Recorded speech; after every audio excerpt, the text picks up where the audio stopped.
front of me is a Normagic V6, and today I would like to show you how you can turn on or off auto brightness.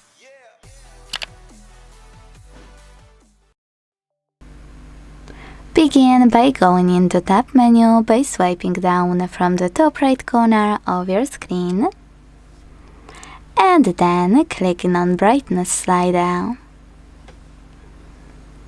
As you can see now, in the middle of my sun, I can see letter A. That means that auto brightness is on.